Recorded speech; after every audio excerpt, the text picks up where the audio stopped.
Apple might not just be a monopoly, but also a monopsony. And no, I didn't just make up that word, you just likely haven't heard of it before because there's no popular board game named after it. Coined by British scholar Joan Robinson in 1933, a monopsony is defined as a market structure in which a single buyer substantially controls the market as the major purchaser of goods and services offered by would-be sellers. So how exactly does Apple fit under that definition?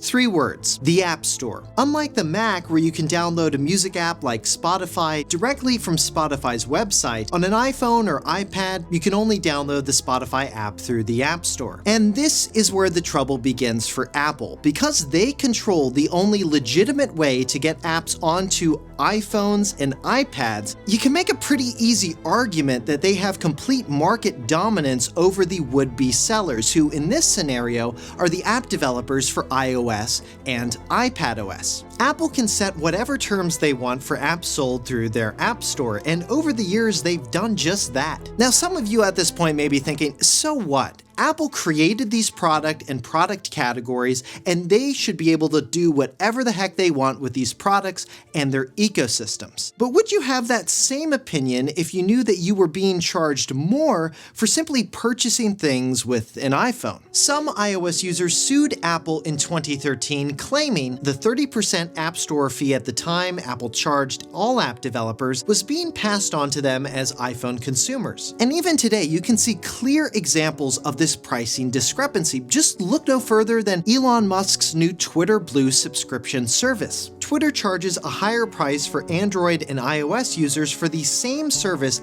that you can pay less for if you sign up for it through the web. So what happened to that 2013 lawsuit? Well, it was actually thrown out by a California trial court for sort of an odd reason. The court ruled iPhone users were not making a direct purchase from Apple, but an indirect purchase. And because the US Supreme Court ruled in a 1977 case, Illinois Brick Company versus Illinois, that triple damages for violations of federal antitrust laws were not available to an indirect purchaser, the court ruled that iPhone users could not sue Apple. This case was appealed all the way up to the US Supreme Court, where Apple actually lost. In 2019, the Supreme Court upheld a Ninth Circuit Court of Appeals decision which stated iPhone users who purchased apps, in fact, do directly purchase them from Apple. Therefore, the antitrust cases brought against Apple by iPhone users could continue.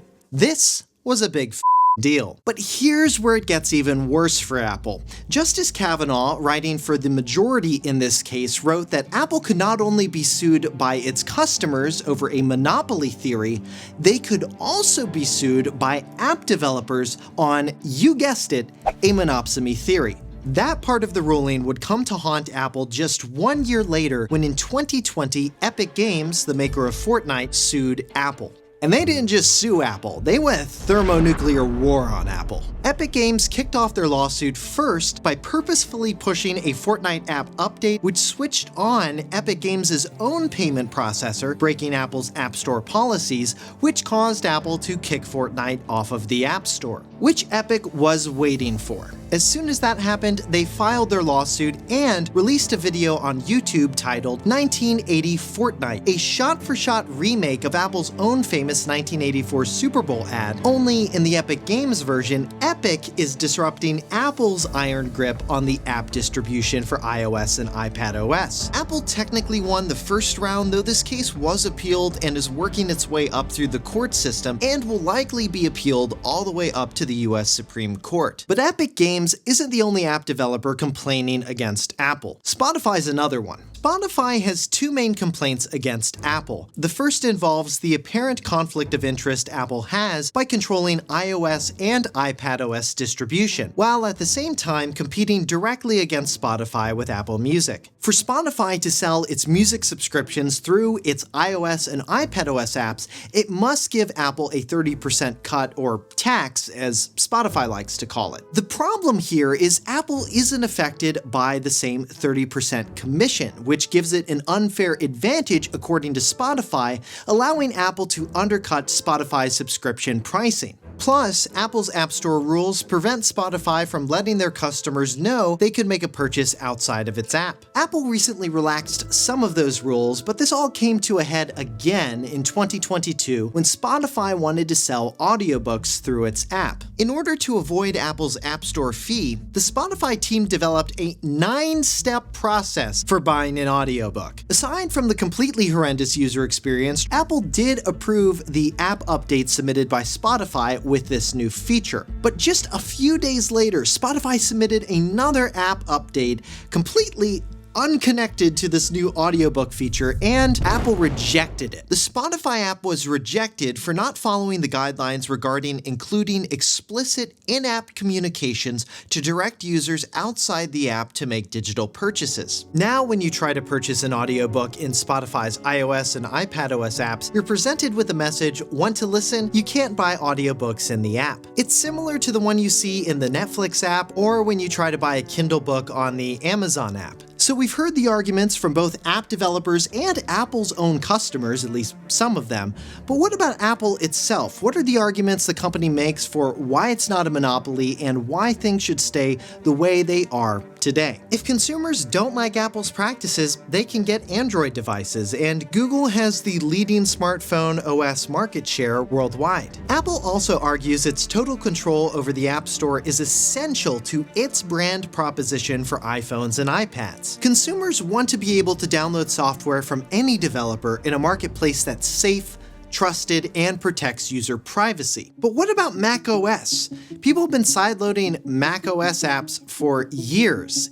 Isn't that safe? When asked by Judge Rogers in the Epic Games trial if macOS is safe, Apple's Senior Vice President of Software Engineering, Craig Federighi, replied, "If operated correctly, much like that car, if you know how to operate a car and obey the rules of the road and are very cautious, yes. If not, I've had a couple of family members who have gotten some malware on their Macs." But Apple, on their own website in 2023, states you can download apps safely from the Mac App Store and the internet. It doesn't say download apps safely from the Mac App Store and the internet only, if you know what you're doing. He went on to say, quote, "With iOS, we were able to create something where children, heck, even infants, are able to operate an iOS device and be safe in doing so. But infants and children aren't who Apple is marketing these devices to. Apple markets many of these products to professionals, especially with the Pro line of iPhones and iPads." The other issue with Apple's arguments is while they're right, they don't have complete control over the smartphone or tablet market. That's not really the question being asked. The question is if Apple has total control over the software distribution for the iPhone and iPad markets, and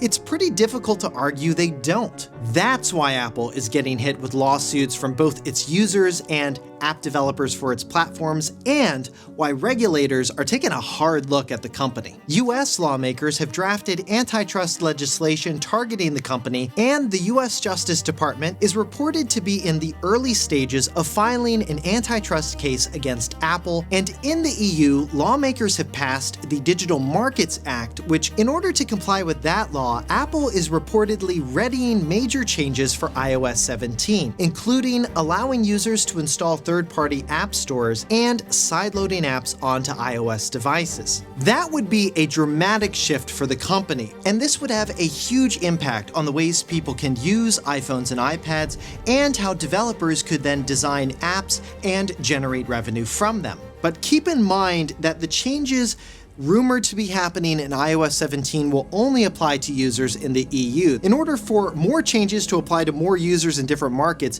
you would need to see either more antitrust legislation or enforcement in those markets. That's why you'll likely be hearing more about Apple and its potential monopoly and monopsony power and the antitrust cases against the company, not just later this year, but likely in the many years to come. I did a lot of research and used a ton of great reporting in order to make this video, and all the sources I used I've linked in the description below. And if you want to learn more about Apple, antitrust, and antitrust cases against other big tech companies, I've left a ton of links in the description below. And if you like this video, you learned something, hit that thumbs up button and subscribe for more explainer videos on the long-term impacts of technology products and the companies that make them.